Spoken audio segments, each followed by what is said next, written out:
दोस्तों स्वागत है आपका हमारे यूट्यूब चैनल फार्मेसी वाला में। दोस्तों प्रीवियस वीडियो में हमने थ्योरीज ऑफ इंडिकेटर एंड एसडीमेट्री और एग्रीमेट्री के बारे में डिस्कस किया था दोस्तों। पर आज हम न्यूट्रलाइजेशन कर्व के बारे में डिस्कस करेंगे। तो आइए जानते हैं न्यूट्रलाइजेशन कर्व क्या होता है। Neutralization curve is also known as titration curve. Neutralization curve को हम टाइट्रेशन कर्व भी कहते हैं। A titration curve is a graph plot between pH of analyte, या जिसको टाइट्रेंड भी बोलते हैं, versus volume of the titrant added. And इसका थर्ड पॉइंट है as the equivalence point reached in the titration there is a rapid change in pH. जब titration equivalence point पर पहुंचती है तो एक तेज़ी से चेंज आता है इसकी पीएच में। अब आते हैं सब important terms in neutralisation curve. तो इसका first point strong acid. A strong acid is an acid which is completely dissociates when dissolved in water और एक्वस सॉल्यूशन। मतलब स्ट्रॉन्ग एसिड को जब हम वाटर में डिसॉल्व करते हैं तो वो पूर्ण रूप से डिसोसिएट हो जाता है।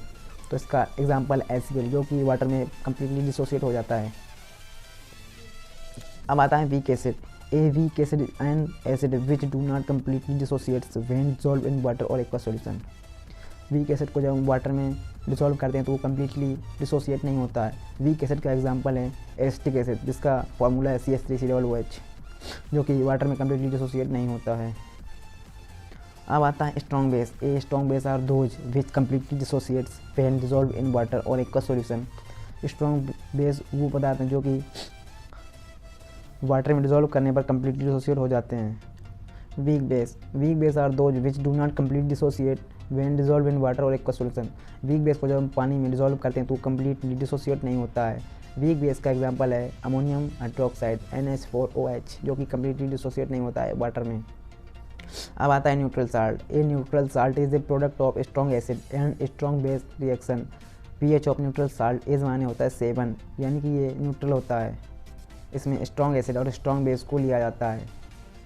अब आता है acidic salt. An acidic salt is a product of strong acid and weak base reaction. PH of acidic salt less than 7। इसका पीएच 7 से कम होता है क्योंकि इसमें स्ट्रॉन्ग एसिड और वीक बेस लिया जाता है। अब आता है basic salt. A basic salt is a product of strong base and weak acid reaction. PH of basic salt is greater than 7। इसका पीएच 7 से ज़्यादा होता है क्योंकि इसमें वीक बेस और स्ट्रॉन्ग साल्ट लिया जाता है। Classification of acid base titration. Acid base titration are classified in 4 categories according to titration curve. First, strong acid versus strong base. Second, weak acid versus weak base, weak acid versus strong base. And third, strong acid versus weak base. And fourth number है weak acid and weak base. दोस्तों इसमें पहला type आता है strong acid versus strong base. मतलब strong acid और strong base दोनों के साथ रिएक्शन टाइट्रेशन कराएंगे तो क्या होगा। Suppose our analyte is hydrochloric acid. मान लीजिए कि हमारा एनालाइट हाइड्रोक्लोरिक एसिड है and titrant is sodium hydroxide, और हमारा टाइट्रेंट सोडियम हाइड्रोक्साइड है। That are strong acid and strong base. ये दोनों ही स्ट्रॉन्ग एसिड तथा स्ट्रॉन्ग बेस है। Now if we plot a graph, अब हम दोनों के बीच ग्राफ को बनाएंगे। So we will get a titration curve as shown below, जो कि नीचे दिया है दोस्तों। क्योंकि इसमें स्ट्रॉन्ग एसिड है तो दोस्तों यहाँ से एक से यहाँ पर लेकिन लिखा नहीं जाता है, लेकिन यहाँ से चालू होता है। उसके बाद इसमें आपको मैं पॉइंट दिखाई देता हूँ। फर्स्ट पॉइंट है no NaOH is added in the acid. मतलब शुरुआत में जब नो NaOH कोई भी टाइट्रेंट ऐड नहीं होगा तो उसका क्या होगा, 0 ही होगा ना। तो यहाँ से चालू होगा, फर्स्ट पॉइंट ये होगा 0 से चालू। So the pH of analyte is very low due to strong acid. Strong acid का इसका पीएच कैसा होगा, लो होगा, तो इसका लो है। अब इसका सेकंड पॉइंट आता है this is the point at which pH is recorded at a time just before complete neutralisation take place. मतलब जब इसमें थोड़ा सा इससे टाइट्रेंट इसमें ऐड होता है तो इसका थोड़ा ऐसा pH ऐसा इसका pH बढ़ता है, तो कि ऐसा जाता है, तो थोड़ा सा ऊपर की तरफ ग्राफ लेगा take place. And third point आएगा this is the equivalence point at which moles of NaOH is equal to moles of HCl in the analyte. The solution contain neutral salt hence the pH neutral is that 7। मतलब इस point पे तो ये दिख रहा है आपको, यहाँ पे इसका pH 7 हो जाएगा क्योंकि ये न्यूट्रल हो जाएगा। यही इसका इक्विवेलेंट पॉइंट कहलाएगा। And point number 4, addition of NaOH continues. अगर हम NaOH को कंटिन्यू ऐड करते रहेंगे तो pH start becoming basics because, क्योंकि इसका pH बेसिक हो जाएगा, बेसिक नेचर का। HCl was neutralise at equivalence point and now excess of OH ions present in the solution. क्योंकि NaOH HCl को न्यूट्रल कर देता है, कर देगा NaOH को न्यूट्रल कर देगा 7 pH रेंज है। इसके बाद जब इसका एक्सेस अमाउंट उसमें ऐड हो जाएगा तो ये कैसा हो जाएगा, बेसिक नेचर का हो जाएगा। तो यही इसमें कहा जा रहा है कि इसमें बेसिक हो जाएगा। तो अब मैं नेक्स्ट बता, अब इसका सेकंड है weak acid versus strong base titration. Let's suppose, मतलब मान लें अवर एनालाइट इज एसिटिक एसिड जो कि वीक एसिड है एंड जिसका फार्मूला है CH3COOH and titrant is sodium hydroxide, और हम टाइट्रेंट के रूप में सोडियम हाइड्रोक्साइड को लेंगे जो कि स्ट्रॉन्ग बेस है। एफ वी ए प्लॉट, अगर हम इसको प्लॉट बनाएंगे तो हम क्या पाएंगे, तो इसमें देखते हैं। क्योंकि दोस्तों हमारा एनालाइट हमारा एसिटिक एसिड है, तो हमारा जो कि वीक एसिड है तो उसका ग्राफ कहाँ से चालू होगा, 3 से। अगर स्ट्रॉन्ग एसिड होता तो 1 से चालू होता है, इसलिए वहाँ से 3 से चालू होगा। क्योंकि हमारा एनालाइट स्ट्रॉन्ग नहीं वीक एसिड है, और हमारा टाइट्रेंट है वो कैसा है, वो हमारा स्ट्रॉन्ग बेस है। तो हम एक प्लॉट जब इसमें क्या होगा, इसका अपना पॉइंट आपको दिखाई दे रहा हूँ।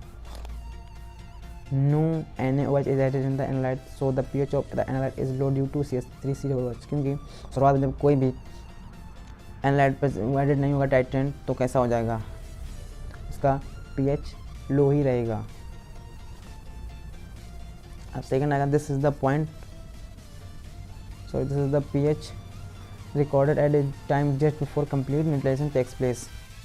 ये यहाँ से यानी कि ऊपर की तरफ जाएगा, जैसा ये इसका अमाउंट एक्सेस अमाउंट इसमें आएगा तो ये ऊपर की तरफ जाएगा pH इसका। And third point, this is the equivalence point. इसको क्या बोलते हैं, इक्विवेलेंस पॉइंट होता है क्योंकि इसमें moles of titrant moles of analyte is equal to हो जाते हैं, इसलिए इसको इक्विवेलेंस पॉइंट कहते हैं। But since the reaction is between weak acid and weak base the salt form will be basic salt and hence pH is basic is that pH।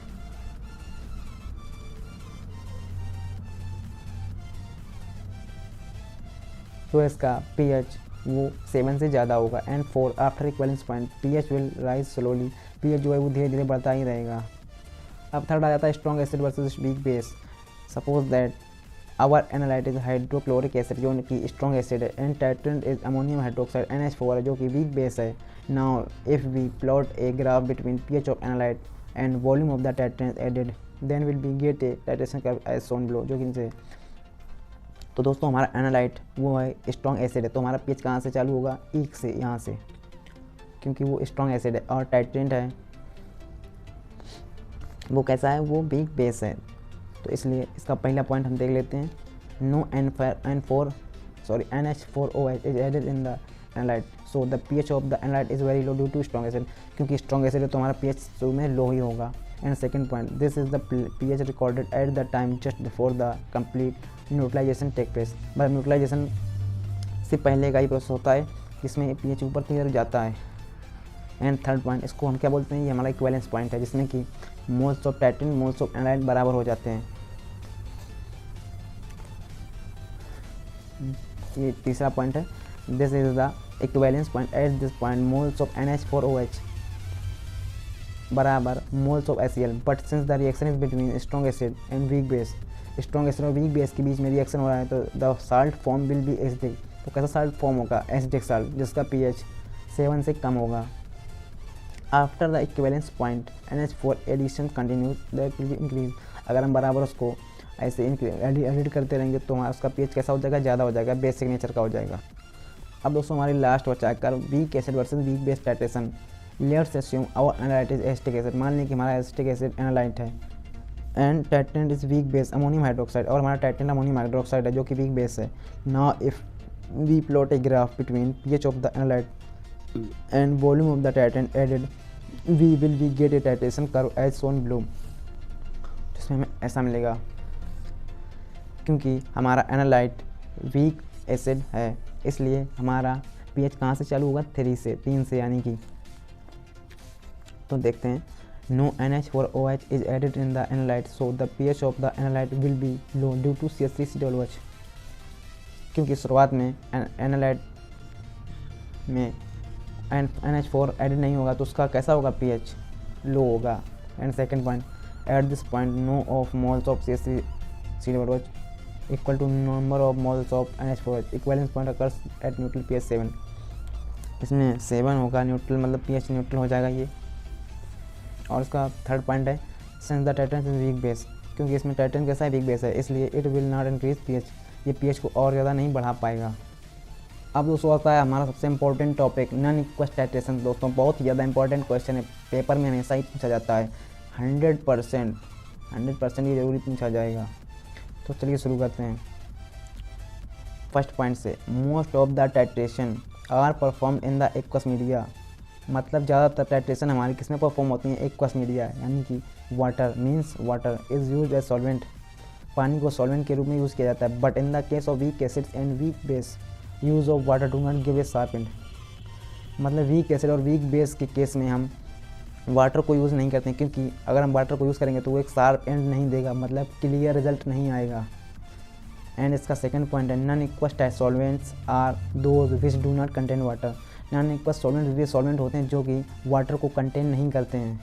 And number third, non aqueous titration refers to a type of titration when in which the analyte is dissolve in a solvent which does not contain water.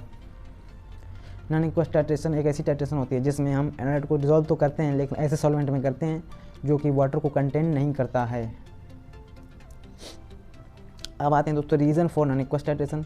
Non aqueous titration के reason क्या हैं? तो इसका first point है the substance is insoluble in water. क्योंकि जो substances होते हैं वो अनसॉल्युबल होते हैं वाटर पानी में, इसलिए the substance is reactive with water, जो पानी से क्रिया करते हैं। एंड थर्ड है the sample is too weak acid and too weak base. जो दोस्तों हमारा सैंपल है डिजोल्व करने के लिए, अगर वो वीक एसिड या वीक बेस है तो हम नॉन इक्वस टाइट्रेशन का यूज़ करते हैं। अब आता है advantage of non aqueous titration. तो इसका फर्स्ट पॉइंट है ऑर्गेनिक एसिड्स और base that are insoluble in water are easily soluble in non aqueous solvent. जो हमारे ऑर्गेनिक एसिड और बेस होते हैं जो वाटर में इनसॉल्युबल होते हैं, लेकिन वो नॉन इक्वस सॉल्वेंट में इजीली डिसॉल्व हो जाते हैं। एंड सेकंड पॉइंट है it can be used for titration of mixture of acid base as well as. दोस्तों ये टाइट्रेशन हमारे एसिड्स के मिक्सचर में भी यूज हो सकती है। एंड थर्ड पॉइंट है they are used for titration of weak acid and weak base. Non aqueous titration को हम वीक एसिड और वीक बेस में यूज़ करते हैं। Non aqueous titration are simple and accurate, क्योंकि ये सिंपल, साधारण और बहुत ही सटीक होती है, इसलिए इसका हम यूज़ करते हैं। अब आता है दोस्तों disadvantage of non aqueous titration. दोस्तों इसके डिसएडवांटेज भी होते हैं और एडवांटेज भी होते हैं, तो हम आपको डिसएडवांटेज के बारे में बताने वाले हैं। Non aqueous solvents are generally expensive. दोस्तों ये बहुत ही महंगे होते हैं, क्योंकि इनको ऐसा यूज़ करना आसान नहीं है। Volatile solvent can pollute environment, मतलब ये वेपोरेट होते हैं, जो कि वेपोरेट हो जाते हैं, यानी जैसे कपूर वेपोरेट हो जाता है, इसलिए ये भी वेपोरेट हो जाते हैं। मतलब ये इन्वायरमेंट को पॉल्यूट करते हैं, पोल्यूशन फैलाते हैं, इसलिए इनका एक एडवांटेज ये भी है। एंड थर्ड है indicator must be prepare non equals medium. मतलब इसके लिए हमें अलग से इंडिकेटर प्रिपेयर करना पड़ता है, तब नॉन इक्वस टाइट्रेशन कंप्लीट होता है। अब दोस्तों इसके आगे का लेक्चर हमारा आपको नेक्स्ट वीडियो में देखने को मिलेगा। अगर आपको वीडियो कंटेंट पसंद आता है तो वीडियो को लाइक करके चैनल को सब्सक्राइब जरूर करें। धन्यवाद। और दोस्तों इस वीडियो के नोट्स मैंने डिस्क्रिप्शन में डाल दिए, वहाँ से आप डाउनलोड कर सकते हैं।